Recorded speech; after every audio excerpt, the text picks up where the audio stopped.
가상을 실제로 오해할 때라는 제목으로 오늘 말씀 나누도록 하겠습니다. 어떻게 이런 해프닝이 예배 전에 있었는데요. 정말 이렇게 오늘 이 가상을 실제로 오해하는 게 어떤 건지 하나님께서 알려주시려고 이런 좀 뭐라 그럴까요? 뭐를 이렇게 버리신 것 같아요. 저는 분명히 설교 원고를 가상의 공간인 네이버 마이박스에다가 올려놨거든요. 그래서 가상의 공간을 제가 보고 설교를 하는 거였어요. 근데 와서 보니까 없네요. 실제로 이렇게 예전처럼 페이퍼에다가 인쇄를 하면 제가 분명할 텐데 가상의 공간에 넣었단 말이죠. 그래서 제가 다시 가서 다운로드 받아서 온 거예요. 자, 이 가상이에요, 가상. 한번 가상과 실제라는 부분에 대해서 여러분 좀 생각을 한번 해보시는 시간을 오늘 가지셨으면 좋겠습니다. 자, 지난주 말씀은 삶의 시간을 어떤 인격이 지배하는 것에 대해서 살펴봤습니다. 자, 우리가 우리 삶을 어떤 인격이 우리의 시간을 지배하는가 허락하는 부분에 따라서 우리 인생은 상상하지 못할 정도로 바뀝니다. 자, 자신이 내 인생은 내가 지배하는 것이라고 하는 것이 굉장히 독립적이고 긍정적인 것으로 오해할 수가 있는데 이것은 정말 자가 당착인 거예요. 굉장히 위험하고 부질없는 생각입니다. 왜냐하면 나라는 존재는 예수 그리스도 안에서 회복되지 못한 나라는 존재는 이미 망가졌기 때문에 망가진 운전자에게 그 인생의 핸들을 맡기도록 허용하는 것은 정말 뭐라는 거죠? 어리석은 용기죠. 자기 인생을 그냥 파멸로 그냥 내버려 두는 것과 마찬가지입니다. 나라의 시간도 마찬가지죠. 한 국가의 시간도 마찬가지예요. 12월 3일 이후에 내란 사태로 인한 우리나라의 상태를 보세요. 한 시간들을 보세요. 잘못 선출한 한 권력자로 인한 대한민국의 기괴한 일들이 날마다 펼쳐지잖아요. 그죠? 누가 그 시간을 지배하도록 하는가에 따라서 우리 인생 또 한 나라의 국가도 이렇게 큰 차이가 난다는 거. 자, 국민들과 또 상식적인 경찰들 또 상식적인 군인들의 적극적이든 소극적이든 국민에게 총을 겨누라는 이 말도 안 되는 명령을 부당한 것으로 인식해서 거부했단 말이죠. 그래서 우리나라가 정말 엄청난 참상이 벌어질 뻔한 것을 지금 면하게 된 거예요. 실탄을 소지하지 않도록 했다는 거 거짓말인 게 드러났어요. 국회에 침입한 그 707 특임단 대원, 이 사람들은 엄청난 특공대거든요. 707. 이 사람들에게 197명이 국회에 들어갔고 한 사람당 지급된 비엘탄이라는 게 있는데 실탄입니다. 이것을 사용하도록 허용하는 승인이 그 지휘관의 그 내부 뭐라 그럴까 텔레그램이랄까 여기에 허용한다라는 게 정말 누군가가 만약에 정말 이렇게 폭력적으로 어떤 시민이 강압적으로 했을 때 그 특임단 대원 중에서 한 사람이 자기도 위험하니까 만약에 했으면 광주 사태보다 더 큰 참상이 벌어졌을지도 몰라요. 좀 엄청난 일이 한국 땅에 벌어진 것을 좀 하나님께서 막으셨습니다. 그 급박한 상황에서 어떤 지휘관은 윤아무개처럼 문을 부수고 의원들을 끌어내라라는 명령을 한 지휘관도 있고요. 근데 또 어떤 지휘관은 그 긴박한 순간에 군부대 차량은 서강대교 넘지 못하도록 명령을 한 지휘관도 있어요. 이 지휘관을 헌법재판관에서 특정해가지고 증인으로 삼았잖아요. 정말 우리 시간을 누가 지배하도록 허용하는가 한번 잘 생각해 보시기 바래요. 스카페 박사의 거짓의 사람들이라는 책을 보면 악에 대해서 언급하는데 악은 사람의 인격을 통해서 그 실체를 드러낸다고 이야기합니다. 그러니까 악은 인격을 통해서 나오는 거예요. 그래서 우리가 나라는 시간을 어떤 인격에게 허용하는가, 악에게 허용하는가? 그러면 나라는 삶의 인생은 악이 그대로 표출되는 거죠. 무서운 거죠. 자, 그래서 사단은 결국 한 사람을 하나님의 형상으로 지음받은 그 고귀한 한 사람 한 사람을 악에 의해 지배되게 해서 그 한 사람을 파멸케 하는 게 사단의 목적이에요.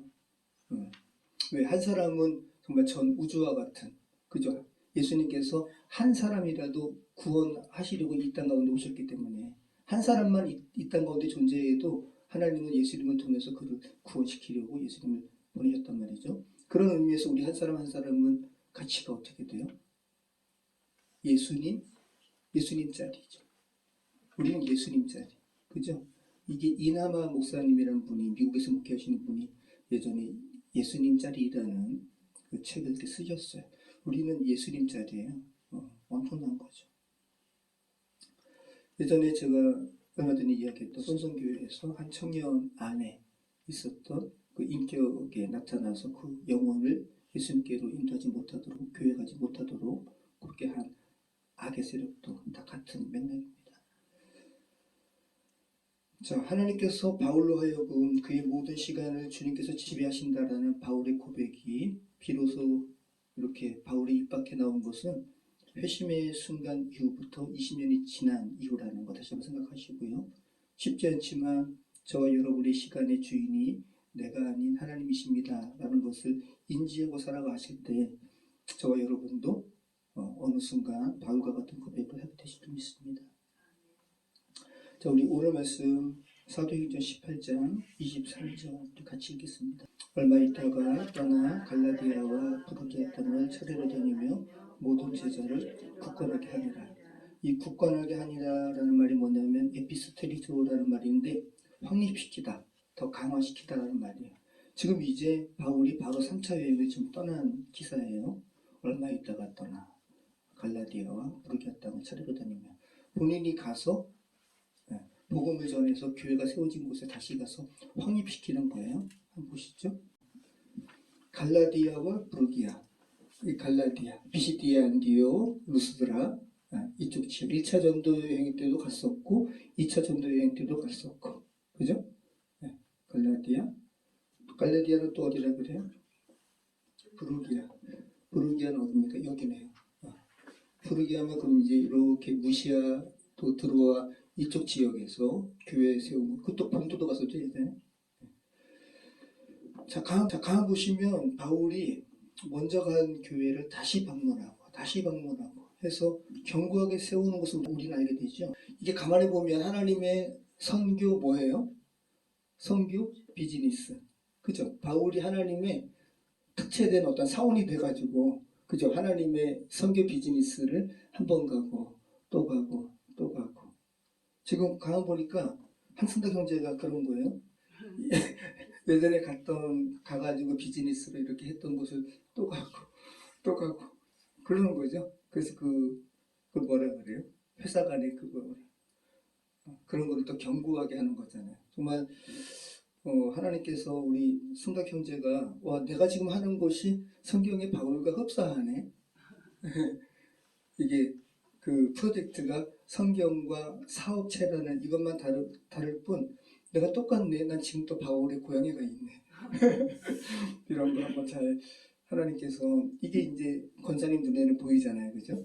네. 근데 순덕 형제가 어릴 적부터 또 예배 드림으로 인한 하나님에 대한 믿음의 씨가 있단 말이죠. 그래서 어머니께 부탁도 하고 기도 부탁도 하고 하나님의 정확하신 타이밍에 깨닫게 하셔서 순덕 형제 본인의 삶에 갖고 계신 하나님의 마음이 어떤 것인가 이렇게 알게 되는 은혜가 있기를 우리 같이 기도했으면 좋겠습니다.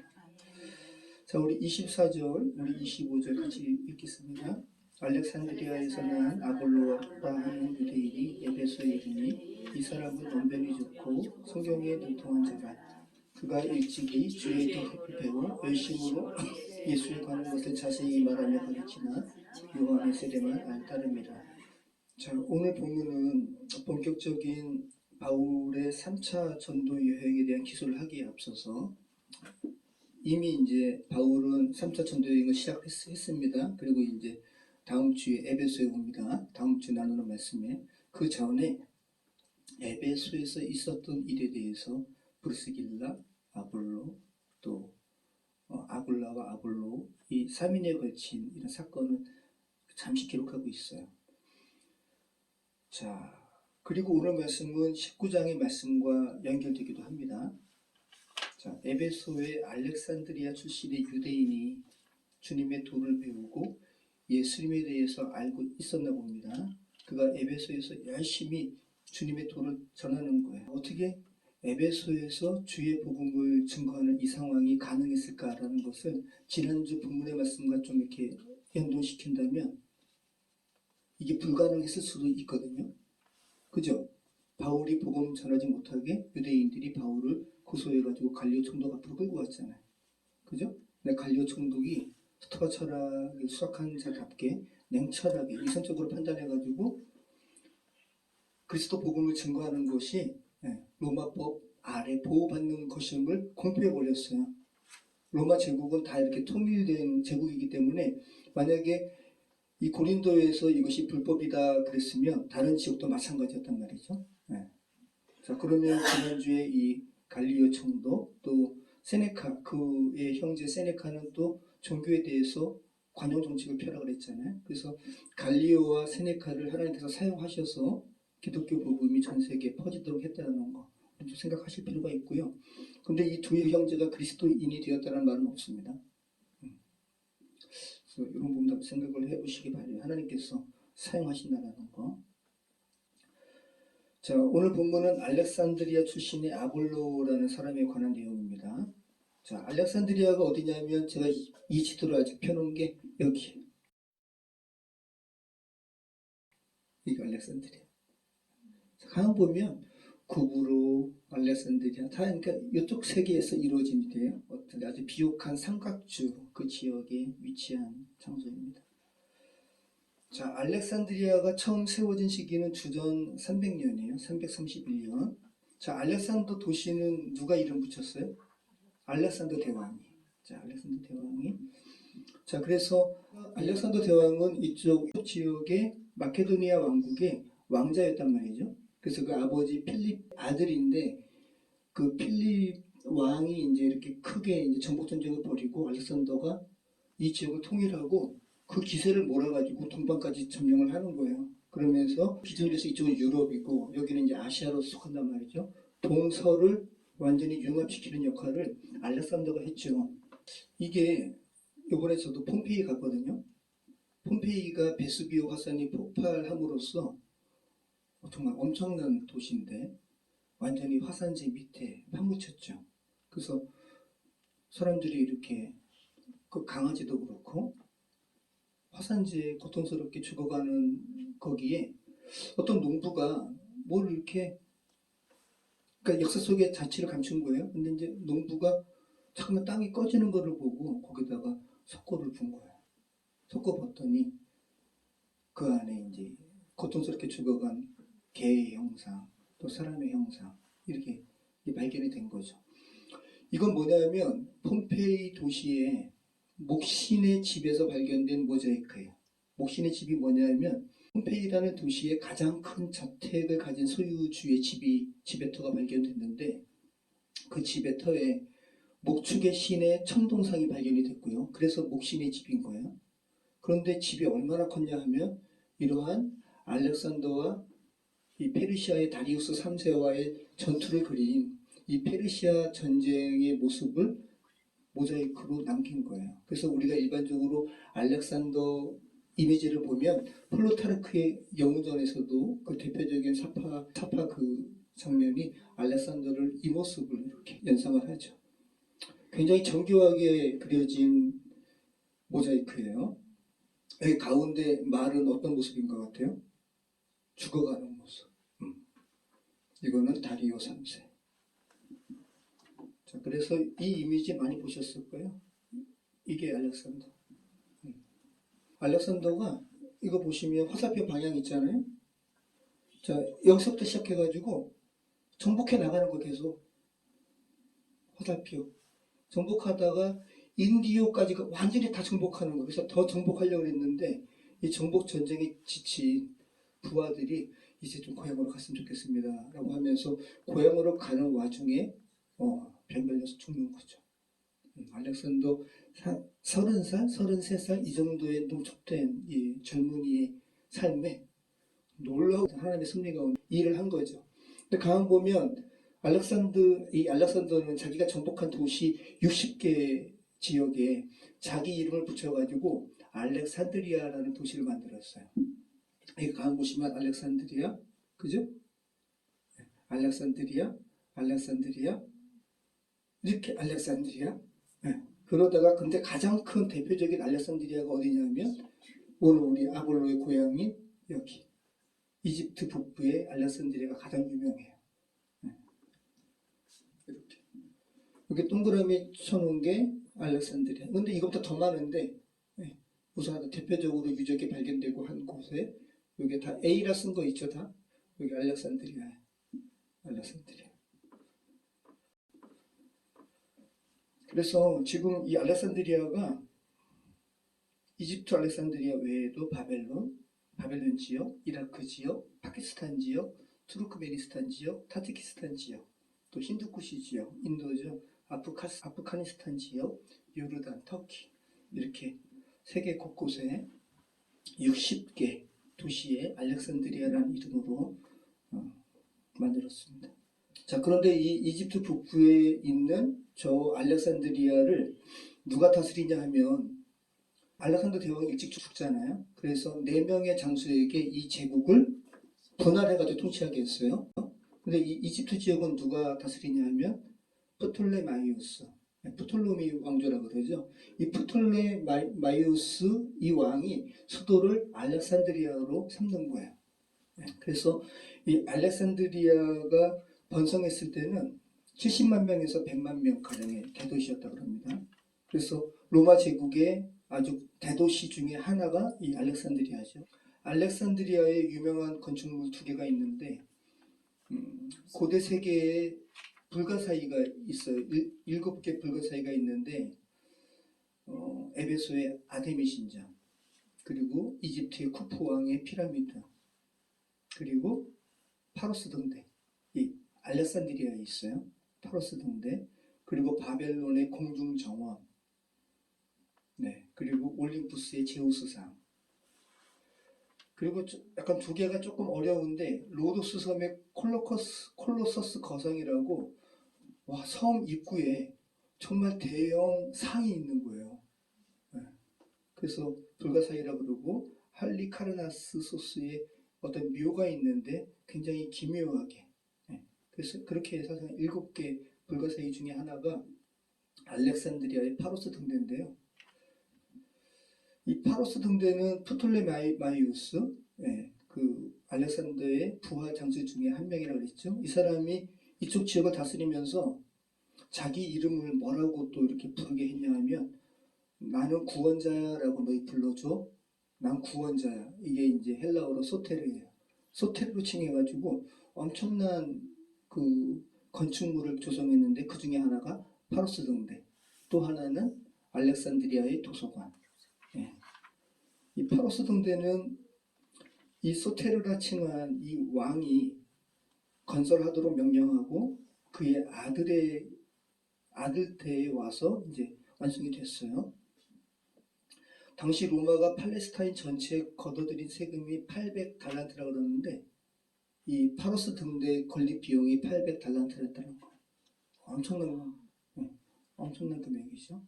그리고 이 등대 빛은 상부에 이제 이렇게 화로에 이렇게 불을 붙여가지고, 근데 이것도 굉장히 굉장히 깊은 뭐가 있겠죠. 그런데 등대 대부분은 백색 석회형으로 만들었대요. 그러니까 하얀색이라는 거죠. 그리고 100m 높이.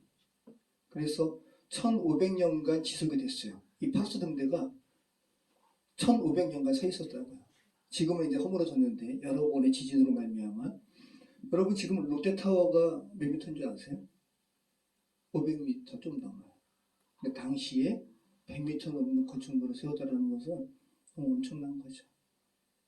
계속 이렇게 지진으로 인해서 796년에, 왜냐하면 기원전 300년에 세운 거니까 796년, 951년에 지진으로 인해서 상층부가 이렇게 허물어지고 총 3단으로 세워졌는데, 그러다가 또 1303년과 1323년에 또 지진이 3번이나 더 있었어요.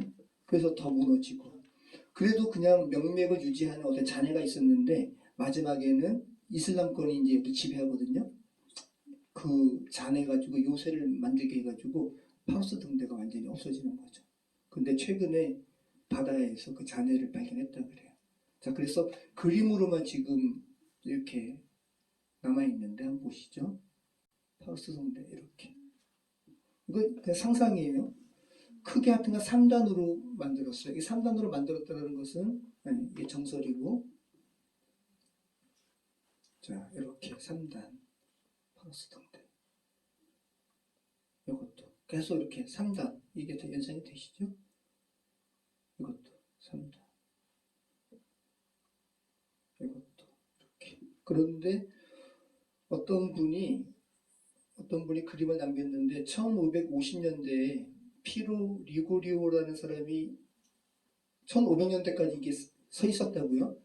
복원을 했어요. 파우스 등대를. 그 복원한 그림이 있는 거예요. 그러니까 이게 가장 당시 파우스 등대의 모습과 흡사한 거죠.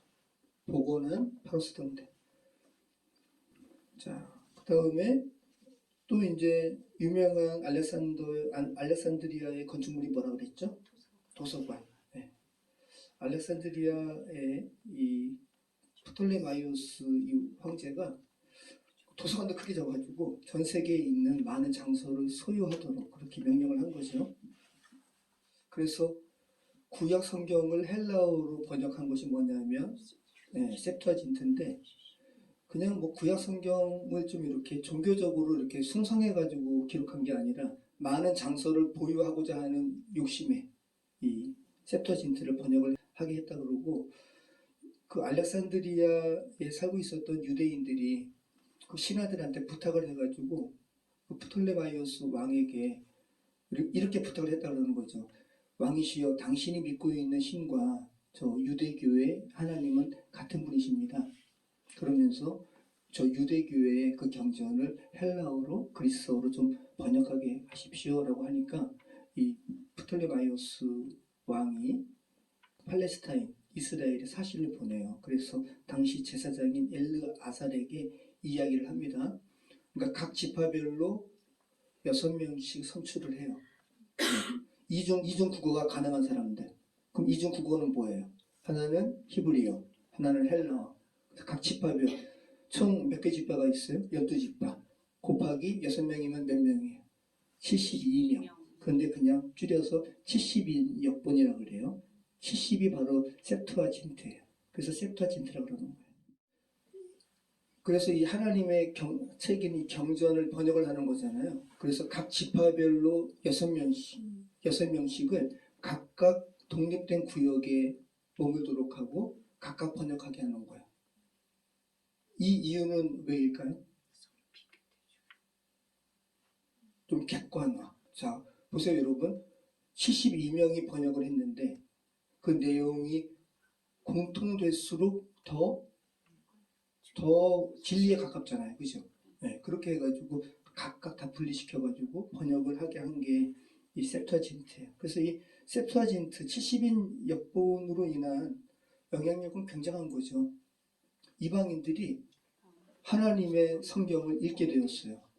그리고 지금 이미 멸망당해가지고 뿔뿔이 흩어졌던 팔레스타인의 유대인들이 자신의 신앙을, 하나님 믿는 신앙을 자손들에게 계속 계승시킬 수 있었어요. 이게 70인 역번의 아주 큰 역할인 거죠. 그리고 이방인들도 자유롭게 유대교 경전을 읽게 되니까 하나님을 경외하는 사람이 생겼어요. 그래서 오순절 성령 다락방 사건에서 이방인들도 나 유대교회 하나님은 나 경외할 거야 라고 하면서 6월절에 왔다가 오순절 성령 강림 사건으로 인해서 복음을 듣게 되고 다시 본국으로 가서 교회도 세우고 로마가 그런 거고요. 얼마나 많겠습니까? 자, 그런 상황이라는 거. 대략적으로 지금 제가 이 알렉산드리아 출신의 아볼로가 복음을 증거하는 이 상황이 어떤 것인지 지금 말씀드리기 위해서 이렇게 큰 맥락으로 말씀드리는 거예요. 자, 당시 세계가 헬라화됐는데 헬라화된 가장 큰 원인은 또 뭘까요? 오늘날 지금 순덕 형제는 아주 좋은 환경에 있는 거예요. 영어를 하기 때문에 세계 첨단 지식을 더 많이 흡수할 수 있는 거죠. 저는 영어를 잘 못해서, 근데 제가 갖고 있는 자료가 되게 좋은 게 많거든요. 근데 감사하게도 최근에 번역 AI가 있어서 정말 이렇게 번역을 돌려서 하면 우리나라에만 있는 이 신학과 관련된 책보다 더 많은 정보를 제가 알 수가 있어요. 그래서 감사해요. 자, 그럼 당시 세계에 어떠한 세계를 하나로 묶고 정보화를 막 서로 주고받게 한 가장 큰 역할을 한 것은 뭘까요? 헬라어. 이걸 코이네라 그래요. 코이네. 네. 코이네의 역할이 아주 컸습니다. 그래서 당시에는 알렉산드리아에 살고 있는 유대인 자녀들 중에 알렉산더라는 이름을 가진 이 순위가 17위라 그래요. 17위. 네. 그런데 알렉산드리아뿐만 아니라 팔레스타인에 살고 있는 유대인들도 헬라 이름을 많이 가지고 있었어요. 나다나일의 헬라어 이름은 뭔지 아세요? 바돌로메. 네. 바돌로메가 뭐냐면 프톨레마이오스. 네. 이거 그쪽 왕의 이름을 딴 거예요. 바돌로메. 그리고 여러분 잘 아시는 안드레. 이것도 헬라어예요. 네. 그리고 안드레, 필립도 네. 알렉산더 왕의 아버지 이름 딴 거죠. 필립. 자, 이런 부분을 한번 생각해 보시기 바래요. 본래 민족의 이름 외에도 이렇게 헬라어 이름이 있었다라는 거. 자, 이런 부분 한번 생각해 보시고요. 그래서 이 아볼로는 알렉산드리아가 당시에 지금 뭐 성덕 현재 가 있다고 하는 다소도 굉장히 지식의 도시라고 그랬다 그래요. 당시에 다소. 그럼 다소 출신의 바울 굉장한 지식가예요. 다소, 아테네, 그리고 알렉산드리아. 알렉산드리아는 대도서관이 있기 때문에 엄청난 겁니다. 자, 알렉산드리아 도서관 하다가 이렇게 얘기 나오는 거죠. 자, 알렉산드리아 한번 보시죠. 알렉산드리아 도서관이 불타는데 결국은 줄리어스 케사르 시저에 의해서 이렇게 불탄 배가 접근해가지고 결국은 알렉산드리아 도서관이 태워졌다 그래요. 알렉산드리아는 그 이집트의 마지막 하여튼가 이렇게 권력가라 그럴까요? 클레오파트라 그리고 로마의 안티니우스가 서로 이렇게 연애했잖아요. 자, 그리고 로마의 옥타비아누스. 네. 이 둘이 이제 해전을 벌여가지고 결국은 옥타비아누스가 이기죠. 이게 악티움 해전인데 그렇게 해서 알렉산드리아가 멸망하고 로마가 지배하는 거예요. 자, 이 알렉산드리아 도서관도 지금 남아있지 않기 때문에 당시에 그것을 사람들이 상상으로 그린 거죠. 이게 다 뭐겠습니까? 네, 두루마리. 그리고 굉장히 큰 도서관이기 때문에 이렇게 뭐 오늘날 도서관과 차이가 없죠. 이렇게 공부하는 거고. 자, 이런 모습. 근데 아마 거의 그래도 여러 가지 기록물이 남아있기 때문에 그 기록물에 착안해서 그림을 그렸을 겁니다. 자, 보세요. 올라가가지고 두루마리 꺼내고. 여러분, 이 두루마리와 관련돼서 지금 소크라테스의 그 무덤의 위치가 어디 있는지 지금 파피루스에 이렇게 남아있는 게 발견됐다기보다 그게 하여튼 알게 되었어요. 폼페이 말고도 폼페이 근처에서도 어떤 섬이 화산재로 인해서 그거 됐거든요. 근데 거기에 두루마리가 발견된 거예요. 근데 이 두루마리가 이미 탄화돼가지고 사람들이 피려고 하면 이제 부스러지는 거죠. 그래서 남겨뒀다가 와 지금 시대는 발달됐잖아요. 엑스레이든지 뭐 찍어가지고 그 둘둘둘둘 말려있는 그 안에 활자들이 이렇게 되는 거예요. 그리고 이것을 아무리 해독하려고 해도 안 되는 거예요. 그래서 몇 개 해독본을 이 관련된 뭐 기관에서 이걸 공개를 했어요. 공개해가지고 이거를 이렇게 좀 하는 사람에게 상금을 줬어요. 그래서 거의 천재죠. 몇몇 사람이 이거 해가지고 그 두루마리 중에 하나가 소크라테스의 무덤의 위치를 기록한 네, 이 내용을 해독을 한 거예요. 그러니까 알렉산드리아의 도서관에 있는 두루마리가 만약에 지금까지 남아있다면 고대의 많은 지식이 오늘날까지 아마 전해졌을 거예요. 24절 우리 같이 한번 읽어보겠습니다. 24절 알렉산드리아에서 난 아볼로라는 유대인이 에베소의 이름이 그 사람은 언변이 좋고 성경에 능통한 자라. 그가 일찍이 주의 도를 배워 열심으로 예수의 바른 것을 자세히 말하며 가르치나 요한의 세례만 알따릅니다. 그가 회당에서 담대히 말하기 시작하거늘 브리스길라와 아굴라가 듣고 들어다가 하나님의 도를 더 정확하게 풀어 이르더라. 자, 아볼로라는 사람에 대해서 좀 이렇게 배경을 알기 위해서 제가 잠시 알렉산드리아에 대해서 말씀드렸습니다. 자, 그러면 아볼로는 굉장한 지식가예요. 오늘 본문에도 나오죠. 언변도 좋고 이게 학문이 많다는 뜻입니다. 그 성경에 능통한 자라. 이것은 그죠? 셉타진트를 읽고 또 이 사람은 유대인인 거예요. 어릴 적부터 이 성경에 능통한 자였습니다. 자, 아볼로라는 이름 자체가 또 그죠? 델포이 신전의 주신이 델포이 주의 주신이 누구예요? 아폴로죠? 예, 아폴로예요. 아볼로가. 자, 이 아볼로가 알렉산드리아 출신인데 어떤 경위로 에베소까지 왔는지 모르겠지만 에베소에서 유대교 회당에 가가지고 주의 도를 전하는 거예요. 그리고 예수님에 대해서도 전해요. 근데 이 모습을 누가 보고 있어요? 브리스길라와 아굴라가. 바울이 브리스길라 아굴라를 거기다 두고 교회를 세우도록 했습니다. 이 브리스길라 아굴라가 이렇게 유대교 회당에 들어가서 이렇게 듣는데 아볼로라는 알렉산드리아 출신의 한 학자가 와가지고 예수님도 전하고 또 주의 도를 전하는데 여호와의 도를 전하는데 뭔가 이상해요. 뭔가 빠졌어요. 그게 뭐예요? 요한의 세례만 증거하더라. 자, 이게 어떤 의미인가 한번 생각해 보시기 바라요. 오늘 그 부분 좀 나누려고 합니다. 자, 오늘 이 부분이 좀 이렇게 다음 주 말씀과도 연결점이 있기 때문에 다음 주 말씀 한번 잠깐만 먼저 볼게요. 사도행전 19장 1절로 3절. 아볼로가 고린도에 있을 때 바울이 윗지방으로 다녀 에베소에 와서 어떤 제자들을 만나 이르되 너희가 믿을 때 성령을 받았느냐 이르되 아니라 우리는 성령이 계심도 듣지 못하였느라. 바울이 이르되 그러면 너희가 무슨 세례를 받았느냐 대답하되 요한의 세례니라. 자, 다음 주에 우리가 살펴볼 건데 자, 바울이 만난 이 요한의 세례만 아는 사람과 그죠? 오늘 브리스길라와 아굴라가 만난 아볼로라는 사람이 같은 부류예요. 어떤 의미에서 같은 부류예요? 요한의 세례만 아는 사람이에요. 요한의 세례만. 자, 그러면 요한의 세례만 알았더라는 게 어떤 의미인가? 자, 그러면 세례 요한에 대해서 우리가 좀 알아야 되잖아요. 이게 지금 세례 요한에 대한 이야기이기 때문에 자, 한번 마태복음 3장 우리 1절 한번 볼게요. 자, 마태복음 3장 우리 1절로 우리 12절 말씀 보면 가장 읽어보시죠. 그때 세례 요한이 이르러 유대 광야에서 전파하여 말하되 회개하라 천국이 가까이 왔느니라 하였으니 그는 선지자 이사야를 통하여 말씀하신 자라 일렀으되 광야에 외치는 자의 소리가 있어 이르되 너희는 주의 길을 준비하라 그가 오실 길을 곧게 하라 하였느니라.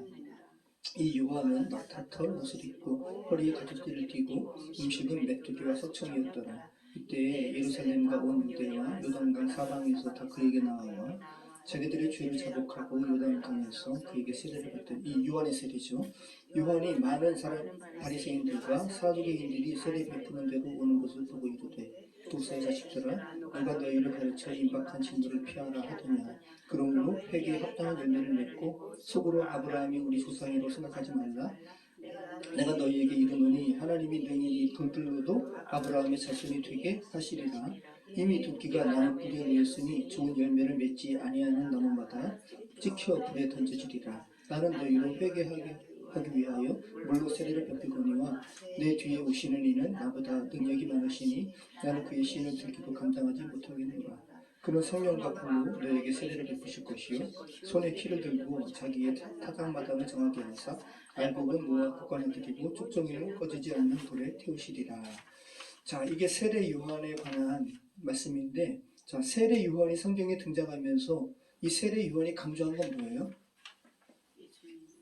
회개죠. 다가올 심판을 너희 피하려면 너희 회개해야 돼 하면서 뭐를 베풀어요? 물세례를 베풀어요. 네. 근데 세례 요한이 또 어떤 말을 하냐 하면 얼마나 이 심판에 대해서 강한 이야기를 하는 사람이냐 하면 10절에 우리가 10절 말씀 통해서 알 수가 있는데 다시 한번 읽어볼게요. 이미 도끼가 나무 뿌리에 놓였으니 좋은 열매를 맺지 아니하는 나무마다 찍혀 불에 던져지리라. 이사야도 그루터기 이야기하거든요. 이사야는 어떤 그루터기 이야기를 하냐 하면 그 유대 이스라엘이 멸망하잖아요. 그죠? 멸망되잖아요. 그러니까 마음이 아프단 말이죠. 하지만 하나님께서는 그루터기를 남겨두어서 다시 회복하게 하실 거야 라는 소망의 메시지를 줘요. 이게 이사야의 그루터기와 관련된 메시지예요. 그런데 세례 요한은 뭐라 그래요? 그루터기 앞에 나무 도끼마저 이렇게 있다라는 거예요. 도끼가 놓였다라는 거예요. 그루터기마저 이제 배서 없어지는 상황이라는 거죠. 하나님의 심판이 가까웠다라는 거죠. 자, 그래서 이 부분을 생각하신다면 여러분 잘 보세요. 자, 11절 말씀 보면 나는 너희로 회개하기 위해서 몰래 세례를 베푼다. 그런데 내 뒤에 오시는 이는 나보다 능력이 많거든. 그분은 이제 메시아라는 거죠. 메시아는 성령과 불로 너에게 세례를 베풀 거야 라고 하면서 이 성령을 이야기하지만 실제 세례 요한이 이야기했을 때 그 뉘앙스는 성령은 없었을 가능성이 많아요. 왜냐하면 세례 요한의 제자들도 아까 우리 읽어봤죠. 다음 주에 살펴볼 텐데 너는 무슨 세례 받았니? 나는 물 세례 받았다? 성령 세례에 대해서 난 듣지도 못했어 라고 이야기하잖아요. 그러면 지금 가만 보세요 여러분. 제가 이야기하는 거 잘 생각해 보시기 바라요.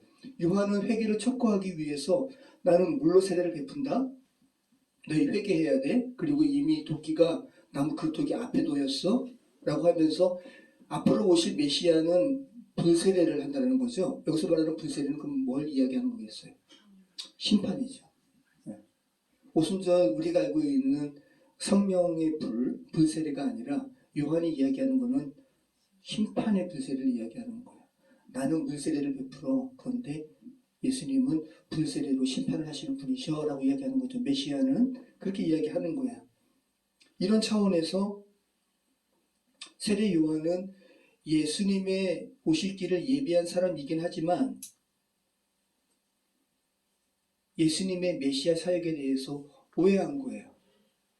예수님은 심판주이기도 하지만 구원주이기도 하시죠. 그리고 예수님은 심판에 대한 메시지보다는 본인이 나는 세상을 심판하러 온 것이 아니라 나는 세상을 구원하러 왔다고 말씀하시잖아요. 이 부분에서 요한이 예수님에 대해서 오해한 거죠. 다가올 메시아에 대해서 오해한 거예요. 그러면서 요한이 예수님 오실 때 겸손하게 내가 당신한테 세례받아야 되는데 어떻게 나한테 오십니까? 라고 하면서 겸손하게 그런 태도로 취했지만 그리고 예수님도 이렇게 세례를 요한에 의해서 받긴 했지만 요한이 계속된 예수님의 이 행적을 보면서 의심을 하게 된 거예요. 예수님이 정말 내가 고대하고 이 유대인들이 기대하는 메시아가 맞나? 라고 하면서 제자들을 예수님께 보내가지고 묻게 하잖아요. 예수님, 당신이 우리가 기대하는 예수님 맞습니까? 아니면 우리가 다른 사람 기다릴까요? 그 부분 한번 보실까요? 누가복음 7장 18절로 23절 읽겠습니다. 요한의 제자들이 이 모든 일을 그에게 알리니 이 모든 일 그 전에 말씀 보면 예수님이 죽은 자도 살려요. 그래서 예수님께서 큰 선지자라는 소문이 가득한 거예요. 이 소문이 있게 된 다음에 이런 일들을 요한의 제자들이 요한에게 알리는 거예요. 예수님이 이런 엄청난 일을 하십니다. 라고 말을 해도 요한은 예수님에 대해서 그런데 저 예수님이 메시아로서 심판에 대한 그런 증거는 안 하는데? 라고 하면서 제자들을 예수님께 보내는 거야. 같이 읽겠습니다. 요한이 그 제자 중 둘을 불러 주께 보내어 이르되 오실 그이가 당신이오니까 우리가 다른 이를 기다리오니까 하매 그들이 예수께 나아가 이르되 세례 요한이 우리를 보내어 당신께 여쭈어보라고 하기를 오실 그이가 당신이오니까 우리가 다른 이를 기다리오니까 하더이다 하니 마침 그때에 예수께서 질병과 고통과 및 악귀 들린 자를 많이 고치시며 또 많은 맹인을 보게 하신지라 예수께서 대답하여 이르시되 너희가 가서 보고 들은 것을 요한에게 알리되 맹인이 보며 못 걷는 사람이 걸으며 나병 환자가 깨끗함을 받으며 귀 먹은 사람이 들으며 죽은 자가 살아나며 가난한 자에게 복음이 전파된다 하라. 누구든지 나로 말미암아 실족하지 아니하는 자는 복이 있도다 하시니라. 자, 세례 요한이 예수님이 큰 선지자인 것 같은데 본인이 생각하는 심판주로서의 메시아 역할을 하지 않는 것 같으니까 제자를 보내서 물어봤단 말이죠. 근데 그 상황이 마침 예수님의 치유 사역이 벌어졌던 거예요. 그죠? 귀 먹은 자가 들리고 눈먼 자가 보게 되고. 자, 그럼 강한 보면 이 세례 요한이 묻는 질문과는 다른 거잖아요. 심판이 아니잖아요. 회복이고 구원이죠. 그죠? 그러면서 너희가 보고 들은 거를 그대로 전해 라고 하면서 덧붙이는 말씀이 뭐예요? 누구든지 나로 말미암아 실족하지 아니하는 자는 복이 있도다 하시니라. 네.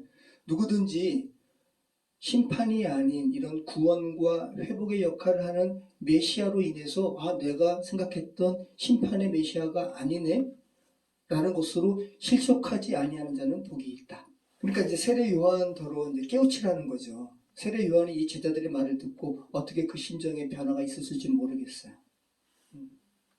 그러니까 예수님의 답변을 한마디로 예수님은 구원 심판주이기도 하시지만 사람들을 구원하기 위해서 오셨다라는 거예요. 자, 그래서 요한복음 12장 47절 말씀 보면 분명히 말씀하시죠.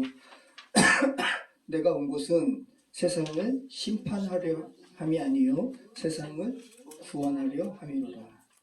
세례 요한이 예수님의 제자들 통해서 말씀하신 예수님의 온전한 이 구원자로서의 메시아 상을 다시 이렇게 듣고 그 마음에 변화가 있어서 어떻게 됐는지 우리는 알 수는 없어요. 알 수는 없지만 요한의 제자들 입장에서는 분명히 예수님에 대해서 오해한 채로 계속 전했을 가능성이 많은 거예요. 그래서 오늘도 그 제자들의 일부분이 에베소에 와가지고 요한의 세례만 아는 사람들이, 근데 예수님도 선지자거든요. 좋은 일 많이 하고 기적도 베푸니까 같이 이렇게 짬뽕해서 전하는 거죠. 하지만 핵심적인 것은 놓치는 거죠. 십자가 복음에 대해서는 완전히 결여된 채로 자, 그럼 보세요, 여러분. 그럼 하나님의 이 십자가 복음이 없는 세례 요한의 물세례만 강조하는 것은 강한 보면 뭐와 같아요? 계속 바울이 전도 여행을 하면서 유대 율법주의자들에게 돌로 맞고 죽을 뻔도 하고 이렇게 유대 율법주의자들이 바울을 핍박하는 것과 그 인식이 다르지 않아요. 똑같은 거예요. 세례 요한 이 사람들도 금욕하니까, 그리고 이걸로 이제 구원이 있을 거라고 이야기하는 거니까 유대 율법주의자와는 한 차이가 없는 거란 말씀입니다. 그러니까 세례 요한을 추종하는 자들은 자기들만의 가상세계에 빠진 거예요. 제가 가상세계에 오늘 설교문 넣었다가 맹탕된 것처럼. 자, 우리 한번 아까 찾아본 말씀 이어서 한번 볼게요. 예수님께서 요한이 보낸 제자들에게 너희가 본 그대로를 요한에게 이야기해 라고 하면서 세례 요한이 보낸 제자들을 보낸 다음에 자신들 옆에 있는 무리들에게 예수님께서 말씀하십니다. 같이 한번 읽어보겠습니다. 요한이 보낸 자가 떠난 후에 예수께서 무리에게 요한에 대하여 말씀하시되 너희가 무엇을 보려고 광야에 나갔더냐? 바람이 흔들리는 갈대냐? 그러면 너희가 무엇을 보려고 나갔더냐? 부드러운 옷 입은 사람이냐? 보라, 화려한 옷을 입고 사치하게 지내는 자는 왕궁에 있느니라. 그러면 너희가 무엇을 보려고 나갔더냐? 선지자냐? 옳다. 내가 너에게 이르노니 선지자보다도 훌륭한 자니라. 기록된 바 보라, 내가 내 사자를 내 앞에 보내노니 그가 내 앞에서 너희를 준비하리라 한 것이 이 사람에 대한 말씀이라. 내가 너에게 말하노니 여자가 낳은 자 중에 요한보다 큰 자가 없도다. 그러나 하나님의 나라에서는 극히 작은 자라도 그보다 크니라 하시니. 여러분 보세요. 굉장히 중요한 말씀을 하고 계시는 거예요. 세례 요한에 대해서 예수님께서 뭐라고 평가하시는 거냐 하면 이 세상에 어떤 사람보다도 세례 요한은 가장 큰 자다. 의로 따진다면 세례 요한보다 큰 자 없다. 세상에 붓다 공자보다 더 큰 자다. 그런데 그 다음에 뭐라 그러시는 거예요? 그러나 예. 야, 이 세상에서 여자가 낳은 모든 사람 중에서 세례 요한이 가장 의로 따진다면 이 사람이 가장 뛰어나. 그러나 이 세상에서는 그렇다는 거예요. 그러나 하나님 나라에서는 뭐라 그래요? 극히 작은 자가 그보다 크다. 그러면 하나님 나라에서 한번 달리기로 생각해가지고 하나님 나라에 당도한 자를 1번부터 쫙 줄을 세우는 거예요. 지금 예수님께서 그렇게 표현하시는 거니까. 극히 작은 자라는 것은 맨 나중이라는 표현이거든요. 1번부터 쫙 세워가지고 천국 하나님 나라의 맨 꼴찌가 세례 요한보다 크다라는 거잖아요. 그럼 세례 요한, 이 세상에 가장 큰 의를 추구했던 세례 요한조차도 하나님 나라에 밖에 있다라는 것을 이야기하는 거예요. 그래서 여러분, 지금 예수님께서 말씀하신 세례 요한이 예수님의 오시기를 예비했다라는 부분이 회개하라, 천국이 가까이 왔다, 이런 부분도 될 수가 있고요. 또 하나는 어떤 부분도 될 수가 있는 거예요. 세례 요한이 자기 의를 추구함으로는 정말 하나님 나라에 갈 수 없다는 것을 세례 요한이 본인의 삶으로 보여준 거예요. 이 부분에서 예수님께서 오늘 말씀하신 이 부분으로 본다면 이 세상에 어떤 사람도 세례 요한만큼 의를 추구한 사람이 없어. 근데 이 사람조차도 천국에서는 가장 뒤에 있는 사람보다 뒤에 있다. 그럼 천국의 커트라인에서 뒤에 있다는 거잖아요. 그러니까 자기 의를 추구하는 것으로는 하나님 나라에 들어갈 수 없다는 것을 결정적으로 말씀하고 있는 거고, 그것을 보여주는 사람이 누구라는 거예요? 세례 요한이라는 거예요.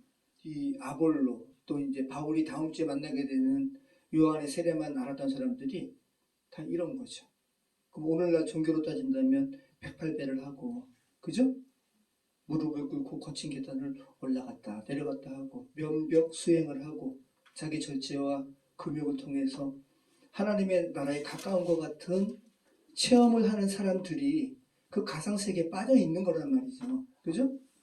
그 미션에서 자기 동생 이렇게 곁으로 죽인 다음에 자기 죄를 회개하려고 하나님께 용서받으려고 그 큰 짐을 그냥 가진 고초를 들고 절벽에 올라갔다가 이 고행을 반복해서 하는 거 아니에요. 그러면서 자기가 나 이렇게까지 하니까 하나님의 나라에 가까이 가는 부분들 스스로 속죄하려고 그보다 못한 그 사람은 노예 사냥꾼이었단 말이죠. 노예를 잡아다가 수익을 얻었던 사람인데 자기 아버지를 그 노예로 팔아버린 이 사람을 그 노예 아들이 원수죠, 원수. 근데 자기 원수가 멘도사가 그렇게 막 고용하는 모습 보다가 어떻게 해요? 칼로 그 등에 있는 고철덩어리를 칼로 잘라가지고 저 밑으로 절벽 밑으로 떨어뜨리잖아요. 그러면서 그 영상 보면 멘도사가 막 자유함을 느끼는. 그러니까 결국은 다 지금 가상세계에 빠져 있는 거예요. 가상세계. 가상에. 난 이렇게 하니까 나는 의로워. 난 천국 백성이지. 다 자기 생각. 실제와는 분명히 눈에는 보이거든요. 분명히 자기 느낌에는 느껴지고. 근데 실제와는 갭이 있는. 자기 느낌을 여러분 신뢰하시면 안 돼요.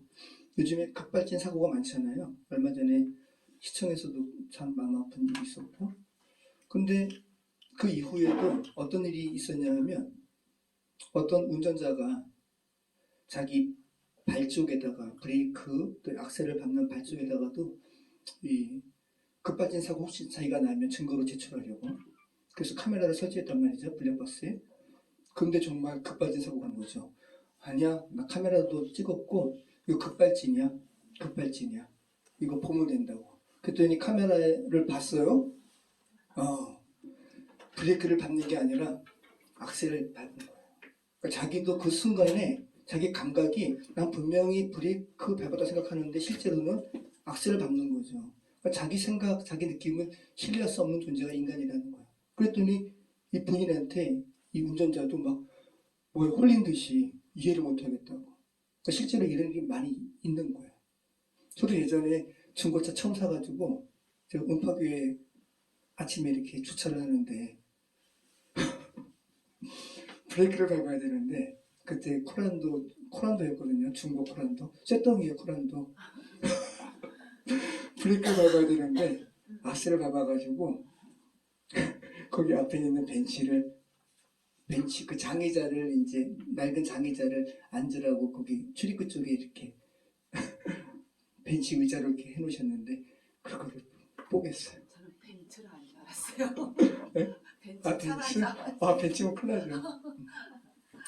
우리 느낌, 자기의 고행으로 인한 천국에 가까울 거라는 자기 확신, 이게 다 가상이라는 거예요. 실제랑 차이가 있다. 자, 이같이 아볼로가 막 자기 확신에 빠져가지고 엄청난 지식과 언변으로 막 복음을 전하는데 뭐가 빠졌어요. 요한의 세례만 하는 거예요. 그래서 브리스길라와 아굴라가 데려다가. 근데 아볼로는 굉장히 인격자예요.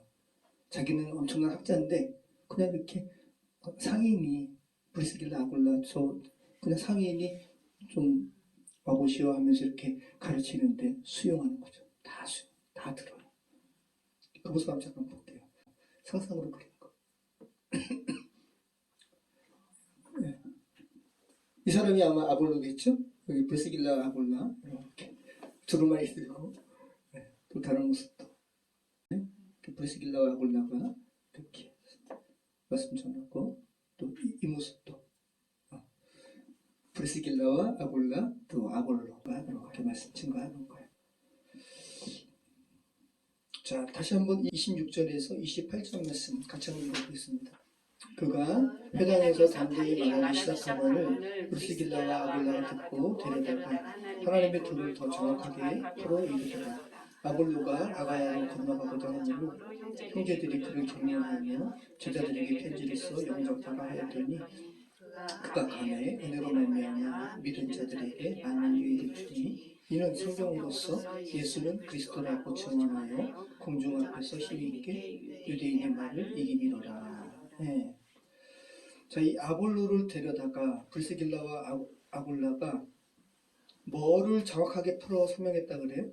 하나님의 도. 이 도라는 말이 호도스라는 말이에요. 길이에요, 길. 네. 하나님께로 가는 길을 정확하게 풀어 설명했다라는 거예요. 네. 이 푼다라는 말은 아크리베스타토스라는 말인데 가장 정확하게 하나님께 가는 가장 정확한 길은 요한의 그 금욕적인 의의가 아니야. 십자가 복음을 정확하게 이야기했다라는 거죠. 그리고 아볼로는 성품이 훌륭한 사람이었어요. 이거 다 수용하고 이 부부의 가르침을 겸손히 듣고 와, 이 사람이 이 아볼로가 어떤 또 그러니까 이 복음에 대해서 열정이 있는 거죠. 자기 신의 어떤 톱니바퀴 빠진 톱니바퀴를 브리스길라와 아굴라가 채워주니까 복음에 대해서 온전하게 알게 됐어요.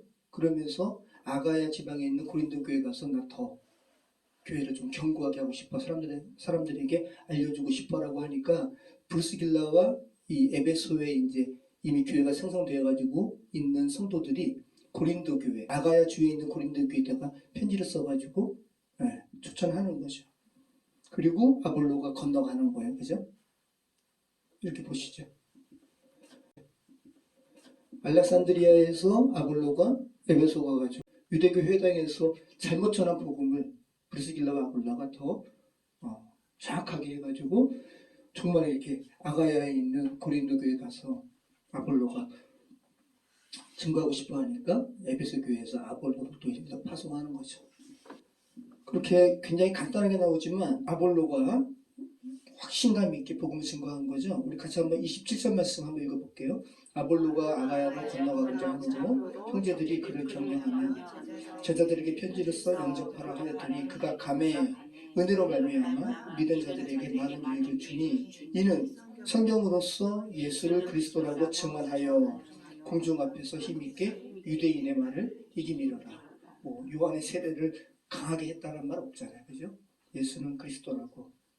요한이 계속 의심했던 예수가 메시아 맞습니까? 라는 부분에 대해서 이제 이 요한의 제자였던 아볼로는 예수가 메시아라고 구주라고 힘있게 증언함으로 누구의 말을 이겨요? 유대인의 말을 이기미로라. 네. 결국은 자기가 유대인의 율법주의와 똑같은 생각을 가졌는데 본인도 복음 앞에 무릎 꿇고 그래서 이제 다시 이제 아볼로는 그 잘못된 그 유대 율법주의자들을 좀 깨뜨리고 있는 거죠. 자, 이긴다라는 말은 뭐냐면 유대인의 말을 이기게 함이었더라. 디아카 텔렌코마이라는 말이거든요. 철저하게 입증시키란 말이에요. 예. 아볼로가 그죠? 알렉산드리아 학자였어요. 언변에 능한 자였어요. 각종 수사학에 아마 대가였을 수도 있어요. 알렉산드리아에서 철저하게 입증했어요. 예수가 주라는 것을. 유대 율법주의자 앞에서. 너희 의로 하나님 나라 못 들어가. 세례 요한마저도 예수께서 말씀하셨어. 하나님 나라에 순번을 세운다면 맨 뒤에 있는 사람보다도 못하다고. 철저하게 인간의 노력으로 하나님 나라에 갈 수 없음을 철저하게 입증시키는 거예요. 그리고 고린도 교회에 굉장한 유익을 끼치게 되었습니다. 아볼로에 대해서 바울이 고린도 교회를 세운 사람은 바울이잖아요. 그죠? 이 바울이 아볼로에 대해서 뭐라고 평가해요? 이렇게 평가해요. 고린도전서 3장 6절인데 나는 심었다. 나는 씨를 뿌렸어. 그런데 아볼로는 물을 줬어. 그리고 하나님께서 자라나게 하셨다. 자, 이 아볼로가 헬라 학식에 되게 능통한 사람이고 뛰어난 학자로서 고린도 교회에서 이 아볼로가 바울 선생님으로 인해서 고린도 교회의 일원이 된 사람들이 와, 에베소에서 추천한 아볼로라는 학자가 와가지고 말씀을 이렇게 풀어주고 예수님의 도에 대해서 정확하게 설명하니까 아볼로 팬클럽이 생겼어요. 지금도 그런 거 많잖아요. 그죠? 그래가지고 이게 이제 교회에 문제가 됐네요. 그래서 바울이 뭐라 그래요? 누구는 그리스도에 속하고 누구는 바울에게 속하고 누구는 아볼로에게 속했다는 말이 웬 말이냐. 그러면서 교회에 분란이 생겼나 봐요. 근데 아볼로가 굉장히 성품이 좋은 사람이라고 그랬잖아요. 그 교회에서 자기 뭐 주장하지 않고 고린도 교회에 혼란하지 않게 떠나요. 떠난 부분은 안 나오지만 떠났다는 것을 바울의 편지를 통해서 알 수가 있어요. 그래서 바울이 아볼로에게 다시 고린도 교회 좀 가세요 라고 해도 아볼로는 계속 안 가요. 그 부분이 어디 있냐면 고린도전서 16장 12절. 그 16장 12절 말씀 위에 보면 디모데를 이제 또 고린도 교회에 보내는데 디모데 좀 이렇게 위축되지 않게 너희가 좀 잘 이렇게 돌봐 주세요라고 부탁도 하고요. 그 다음에 이제 고린도 교회 성도들이 궁금해했던 형제 아볼로에 대한 이야기를 하는 거죠. 같이 읽겠습니다. 형제 아볼로에 대하여는 그에게 형제들과 함께 너에게 가라고 내가 많이 권하였으되 지금은 갈 뜻이 전혀 없으나 기회가 있으면 가리라. 아마 아볼로가 이 편지 쓸 때 그죠? 바울 곁에 에베소에 있었나 봐요. 그죠? 계속 바울이 아볼로 형제여 고린도 교회 가서 좀 이렇게 가십시오. 형제들이 좀 기다립니다. 보고 싶어 합니다. 라고 권면을 해도 아볼로는 안 가는 거예요. 나름대로 파벌 뭐 이런 부분 때문에 뭐가 있었나 봐요. 그죠? 자, 말씀 마치도록 하겠습니다. 여러분 오늘 제목이 그죠? 가상을 실제로 오해할 때라는 부분이었잖아요. 유대 율법주의자들 뭐 지금 여타의 모든 종교가 마찬가지죠. 자기가 뭘 이렇게 해가지고 구원을 성취하려는 게 다 가상에 빠진 거예요. 이 가상이라는 게 뭐예요? 실물처럼 보이는 거짓 형상이 가상이에요. 자, 그럼 실제는 뭐예요? 자, 실제와 실제. 그 어이를 쓸 때가 있고 아이를 쓸 때가 있잖아요. 실제. 이 어이는 뭡니까? 어떤 사실에 초점을 둔 무형의 어떤 실제. 이게 실제고. 실제는 아이는 있을 제를 쓰는 실제는 뭐예요? 말 그대로 존재하는 거예요. 사실로서 존재하는 거. 자, 그럼 제가 오늘 제목은 사실로서 존재하는 걸 이야기하는 거예요. 네. 가상을 실제로 오해할 때, 착각할 때. 제가 지난주에 그 꿈꾸는 어린이집이라고 이렇게 한 3-4명의 아이들이 지난 1년 동안 선생님들과 함께 도자기를 만들어가지고 제가 갖다 줬거든요. 그런데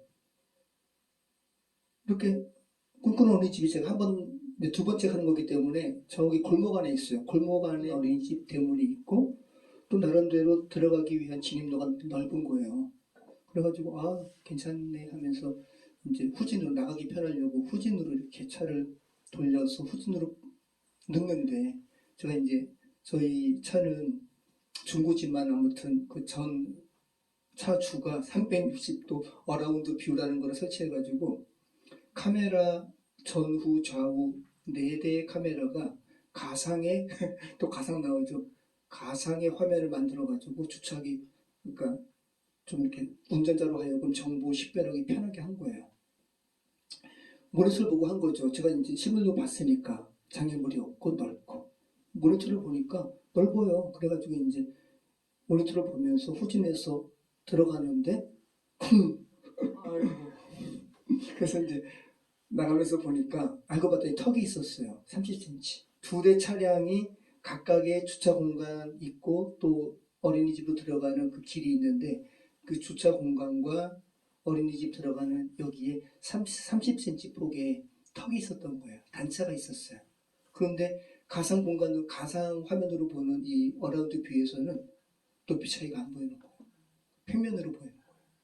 그러니까 제가 평면으로 보고 뒤로 가다가 아이고 그래가지고 그 다음날 카센터 갔더니 쇼가 터졌다고. 쇼가 한쪽만 가는 게 아니래요. 2개 같이 갈아야 되는 거예요. 22만 원. 제가 뭐를 현실로 착각한 거예요? 가상을 현실로 착각한 거예요. 자, 오늘 말씀은 아볼로라는 요한의 세례만 알아도 구원에 이르는 것으로 착각한 가상에 빠진 아볼로를 브리스길라와 아굴라가 예수 그리스도라는 참된 진리를 가르침으로써 아볼로로 하여금 구원의 실제인 예수 그리스도를 만나게 했어요. 네, 이 본문을 우리가 살펴봤습니다. 자, 이 세상은 다 저마다의 이익의 눈으로 세상을 보니까 다 이렇게 세상을 볼 때 다들 안경을 하나 다 쓰고 보는 거예요. 어떤 안경? 자신의 이익의 관점으로. 그러니까 모두 실제 현실과는 낙차가 있는 그 차이를 못 느끼고 다 가상현실 살아가는 거예요. 대다수 실제와 거리가 멀어요. 그죠? 부정선거론에 빠진 이들. 또 기독교를 정치 이데올로기에 끌어들여가지고 돈벌이를 하는 자, 알뜰폰해가지고 이걸로 무슨 뭐 기독교 연금 만들어서 나눠준다 그래가지고 거기 가입하고. 그런데 요즘에는 또 비교적 존경받고 정상적으로 보이는 목회자마저 탄핵 인용을 거부하고 이런 주장을 펴요. 그래서 혼란스럽지 않아요? 도대체 왜 그런가? 이 나라가 왜 그런가? 그래서 저도 이제 고민하면서 이렇게 보니까 신학자와 목사님들 한 3분이 모여가지고 토론하는 걸 봤는데 다 추정하는 거죠. 자기들도 황당하다고. 왜 그런지 모르겠다고. 그런데 그런다라는 거예요. 그렇게 이야기하는 걸 듣고 저도 수긍이 됐어요. 다들 대형교회예요. 큰 교회고. 근데 대형교회는 기득권들이 많아요. 그래서 그분들이 바람직한 그리고 정직한 그러한 온전한 메시지로 온전하게 증거함으로써 교회가 성장했단 말이죠. 근데 이러한 어떠한 이게 결국은 기준점 같은 거죠. 이런 일이 터지니까 자기 성도들 신방하고 뭐하고 하면은 다 이런 이유에 그래도 계속 이런 정권이 그대로 있어가지고 우리 자기 자신들이 기득권을 좀 지켜야 되지 않느냐 이런 인식으로 이야기를 하니까 목회자들은 그러한 인식에 영향받을 수밖에 없는 거죠. 그러니까 일반적인 분 같으면 당연히 탄핵 가결이고 당연히 말도 안 되는 부분을 성토해야 될 사람이 오히려 그 반대 말을 하는 게 이런 상황이라는 거예요. 그러면 결국은 그 목회자도 기득권화 된 거예요. 그리고 가상에 빠져가는 거예요. 저희 교회는 아무튼 이렇게 아무튼 정직하게 제가 말할 수 있는 상황이라 저는 감사한 것 같아요. 여러분 윤아무개는 이번 계엄 실패할 거라고는 꿈에도 생각하지 못했어요. 그래서 계엄 이후에 왜 이렇게 어설펐지라는 결과가 그래서 나온 거예요. 사실은 어설픈 게 아니라 성공할 수밖에 없었어요. 그래서 당연히 성공하는 것이기 때문에 그 계엄 국무회의도 어설프게 한 거예요. 왜? 성공한 다음에 끼워 맞추면 되니까. 그래가지고 회의록도 작성 안 하고 그렇게 한 거예요. 그런데 실패하고 나니까 이게 완전히 허술해 보이게 된 건데 계속 나오잖아요. 사실은 굉장히 치밀했다고. 실패할 수가 없었다고 이거. 왜 유나무개가 그 계엄 성공을 자신했을까요? 그 자신이 가상에 빠져가지고 왕이라고 손에 쓰고 자기가 왕으로 군림했잖아요. 근데 그 옆에 있는 사람들은 다 그 왕됨을 인정했어요. 다 수긍하고. 그리고 조직이기 때문에 자기가 명령하면 다 이루어지는 줄 알았어요. 근데 실제는 어떤가? 실제는 경찰청장부터 해가지고 또 국정원 차장부터 해가지고 말도 안 되는 말도 안 되는 명령이라는 것을 인식하고 거절하는 이들이 있는 것이 실제였던 것이고, 그리고 경찰들도 그렇고 군인들도 그렇고 적극적이든 또 소극적이든 그 말도 안 되는 계엄 명령에 대해서 촛불이 들이대지 않고 다 거부하는 이들이 있는 것이 실제였단 말이죠. 그러니까 유남무개는 가상에 빠져버려요. 가상에 속은 거죠. 자신만의 가상 현실에 속은 결과입니다. 자, 궁극적으로는 거짓에 속은 것이고 거짓은 결국 파멸로 이끕니다. 여러분을 한번 생각해 보세요. 여러분 자신, 자, 우리의 꿈, 여러분의 꿈, 희망, 또 비전, 야욕 이런 게 모두 실제이신 그리스도와 관계되지 않는 것이라면 다 가상의 꿈이고 희망이고 비전이에요. 그것은 결국은 재차 이렇게 툭 떨어져가지고 고장나는 것처럼 다 땅에 떨어지는 것들이죠. 가상의 공간에 집을 짓는 것과 마찬가지입니다. 실제와는 낙차가 있는 현실일 수밖에 없는 것. 그래서 아차 싶을 때 추락하는 것. 여러분 모두 실제이신 예수님과 온전히 연합하기를, 또 그래서 허공을 치는 삶이 아니라 실제의 발자국을 꾹꾹 딛는 저와 여러분의 삶이 되었으면 좋겠습니다. 기도하겠습니다. 참 좋으신 하나님 감사합니다. 아버지 하나님, 우리의 느낌과 또 우리의 감정이 결코 신뢰할 수 없는 것이며 그렇게 불완전한 것이며 다시 한번 주님 앞에 고백합니다. 아버지 하나님, 우리의 시야를 가리는 그런 색깔의 안경 렌즈를 주님 벗겨주시고 예수 그리스도의 눈으로 분명히 세계를 바라보게 해주시고 또 하나님 나라를 보게 하시고 저희 자신을 명확하게 살피게 해주셔서 허공을 치는 삶, 또 가상으로 인해서 실제와는 낙차가 있는 삶 살지 않도록 인도해 주시옵소서. 예수 그리스도 이름으로 기도합니다. 아멘.